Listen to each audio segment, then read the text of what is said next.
as Sarah has said, this is the lazy man's guide to water treatment.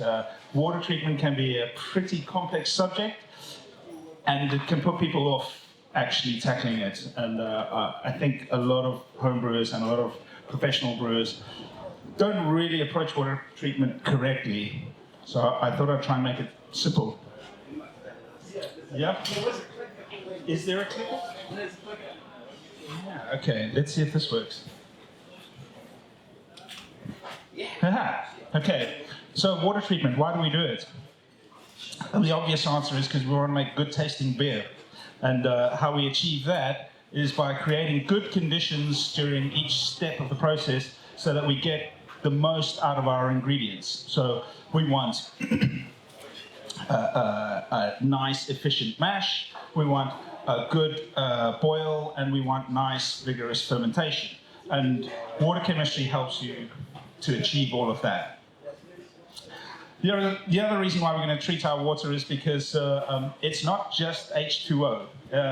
It's got a bunch of other things in it too.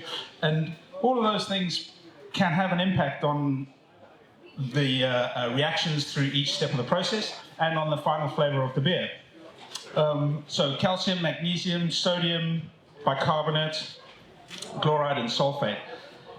How many of you know a little bit about water chemistry? Who treats their water for their home brew? Who's really confident about what they're doing? Okay. And then the last reason why we treat our water is because not all water is the same. Some water is hard, some water is soft, some is in between. And we need to make a decision about how we're going to treat our local water so that we can make the beer that we want to make. And depending on where you live and what kind of beer you want to make, we're all going to treat our water slightly differently. Okay, so this is the lazy man's guide, right? I want to make this as easy and as simple as possible. And that, by doing that, I just want to focus on what's really important, the most important things. You can get pretty complicated books on water chemistry, and there's a lot of information to sift through, a lot of formulas that you can go through, and a lot of calculations you can do, and a lot to consider. But at the end of the day, there are a few things that are more important than everything else. Calcium, for me, is the single most important thing to consider. You must have the correct amount of calcium in any brew so that you have the conditions that run from your mash into your boil and into your fermentation so that everything works correctly and as efficiently as possible. And so calcium does several things at every step. So in the mash, it's going to precipitate phosphates. So that's going to release hydrogen ions. That's going to cause the pH to drop. It's going to acidify your mixture. So you might start with water that is fairly neutral and end up with a mash that's somewhere between 5 or 6 pH. Now, we want to get it into the optimum range so that the enzymes are going to be working at their most efficient. The other thing that calcium does, it protects alpha amylase from heat degradation. So that then means it's going to be active for longer during the mash, and you're going to get better efficiency. It encourages protein precipitation, so clarity, it's going to help. Precipitates oxalates, right? So beer stone, we want to avoid getting beer stone in our tanks down the line, in our bottles if we're reusing them, in casks if we use casks or kegs. If you get the calcium levels right in the mash, you reduce oxalates forming further down the line. It reduces color formation during the boil and improves yeast flocculation. So again, clarity. The next thing that I consider when I'm thinking about water chemistry is the alkalinity, or how much bicarbonate is in the water, because this is going to affect the pH of the mash. Now, calcium is going to reduce the pH, but alkalinity is going to work against that, and actually alkalinity is going to win. It's more efficient at keeping the pH up than calcium is at reducing the pH. So I want to get the alkalinity into the correct range for the beer that I'm making so that I can get the mash pH to what I want it to be. If we get it wrong, and there's too high an alkalinity, then our pH is going to be too high, and we're going to have all of these problems. Do I need to read them? Yeah. It's basically the opposite of what calcium is offering. Okay, so what are we aiming for? The correct amount of calcium, and then the right amount of bicarbonate so that we get all the calcium that we need so that we get all of those benefits through each step, and the bicarbonate level correct, or the alkalinity correct, so that we get the pH that we want. And those are the only two things I'm concerned about when I'm brewing. You'll see on the next slide what I don't really care about. Okay, so calcium, I want to be between 50 and 200 parts per million. Soft water will be in single digits. Really, really hard water rarely reaches 200 parts per million. So no matter where you are, you could probably safely add calcium to your mash and not do any harm. I think the hardest water in the UK has something like 120 parts per million of calcium. We can add it in the form of gypsum, which is calcium sulfate. So if we add that, we get calcium, plus we get the sulfate. We can add calcium chloride. Both of those are going to reduce pH, or we can use calcium carbonate if you have really, really soft water and you need to increase the pH. I've never experienced that where I live, but some people might need to do that. That's the first thing I always think about when I'm starting my brew, is how much calcium. I want to get that correct because it's number one in importance for me. Then the second step is I think about mash pH and alkalinity. And then I'm going to correct the water, the alkalinity, so that I can get the pH that I'm aiming for. And there's a few ways you can do that too. It's quite simple. You can dilute very alkaline water with deionized water, or you can just use deionized water and add the calcium that you need. And you could add calcium carbonate to raise pet, that would be silly. Diluting it is a good thing to do, but you'd have to add back calcium, because if you dilute the alkalinity with deionized water, you dilute the calcium. Doesn't like it. You could boil water to reduce the bicarbonate. I don't know anyone who does this. I've never done it. It's unreliable. You can't measure the change, and it costs money, and you have to sit there and babysit boiling water. I'm way too lazy for that. So I like using acid, and you can use most acids. Sulfuric, hydrochloric, lactic acid, citric acid, and all of them will help to reduce your alkalinity. And there are a few bonuses to using different acids. If you use lactic or citric, you get no additional ions. If you add hydrochloric or sulfuric, you add sulfate or chloride. But that's my preferred way to treat my alkalinity. So the other stuff, right? Magnesium, sodium, sulfate, and chloride. I think a lot of people focus on this stuff a little too much and forget that actually calcium is the most important thing. Magnesium, we get all of what we need from the malt, so I ignore it. I don't care. I don't need to add any. It's easy, and it suits my lazy mentality. Sodium, same again.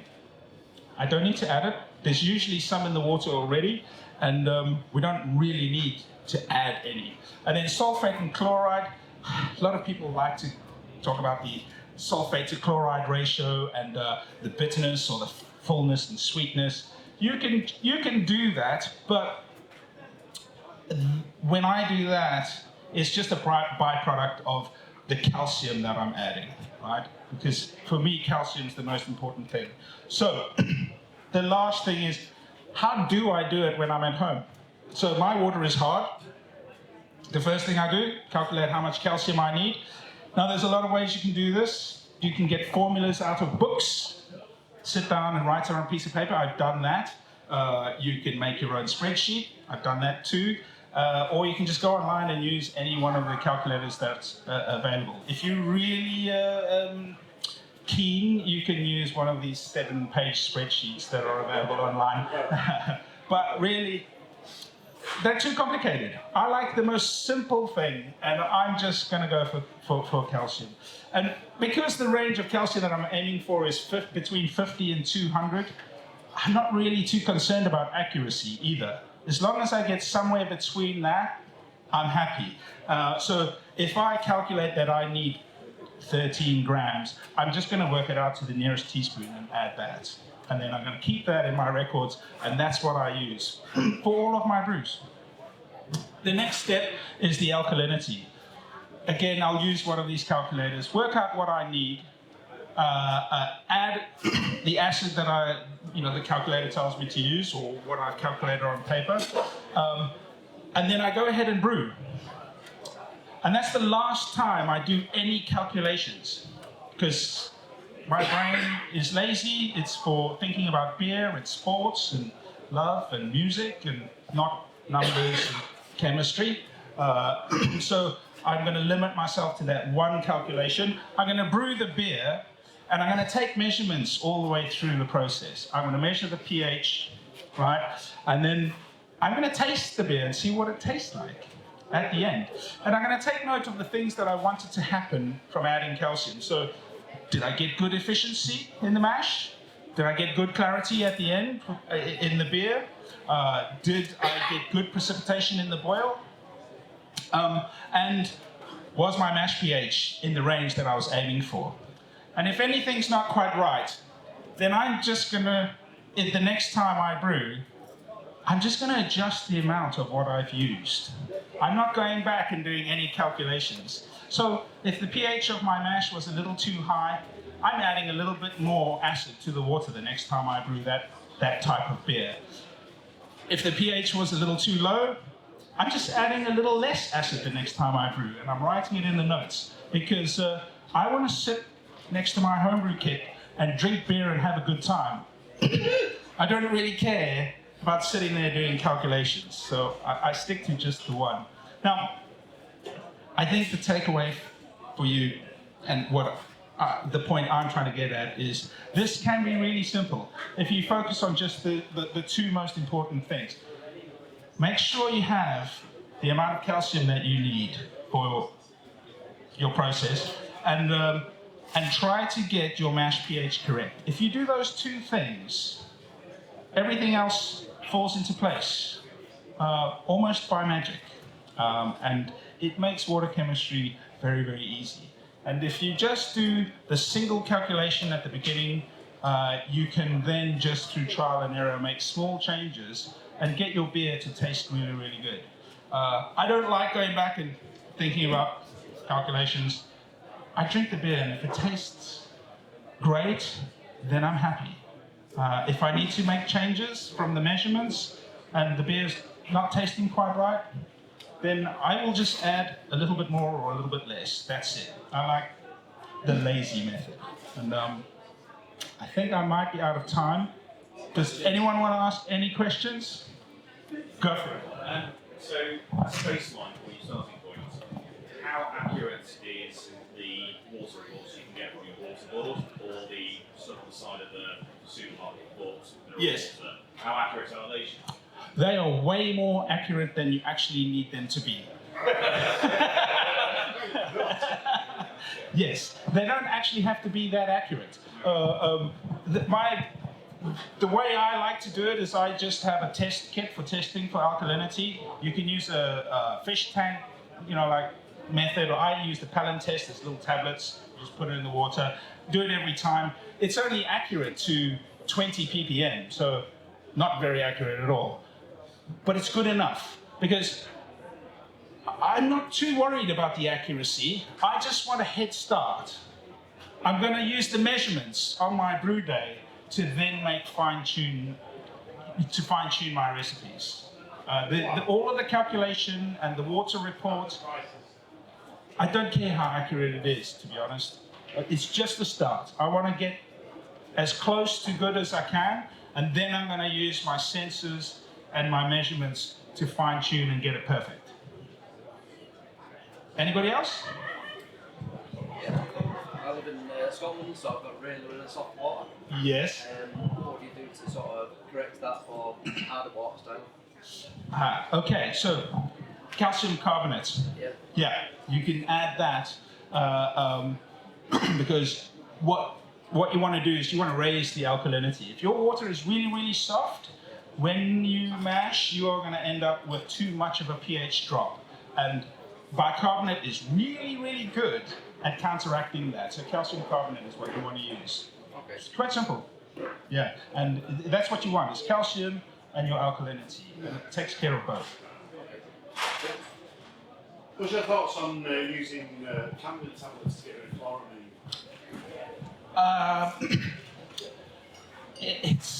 It works, but not always necessary. Yeah. If you use a chlorinated cleaner, I would definitely use Camden tablets for rinsing, so for the rinse water, because I'm more worried about the chlorine in the cleaner than I am in the domestic supply. Yeah. The chloramine in domestic supply it's tiny. You can encounter a problem occasionally, but it's usually so little that it makes no difference. Can I just follow up on that point?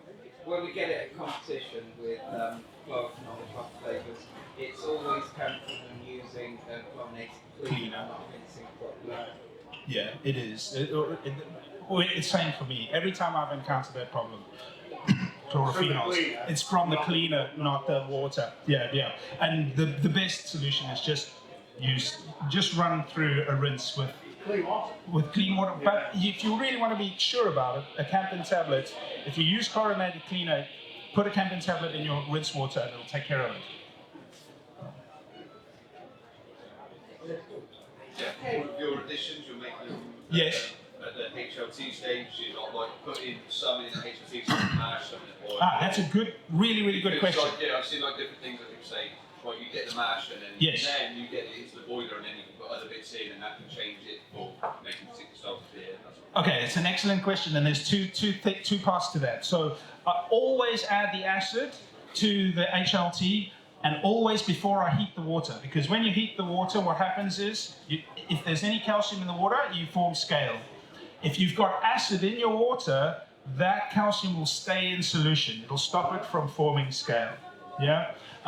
And any scale that forms in your hot liquor tank is calcium that's not going through into your brew. So you've changed the nature of your water then. So always add the acid to the hot liquor tank before you heat. The second thing is adding calcium additions, right, to the mash and then again to the boil. Now, I would do both, always, because the calcium in the mash is involved in a lot of reactions that cause precipitation, and that calcium also doesn't carry through to the boil and fermentation. So it's a good idea to add calcium to your mash to get that right, but then make a second addition to your boil as well. Yeah. One last question.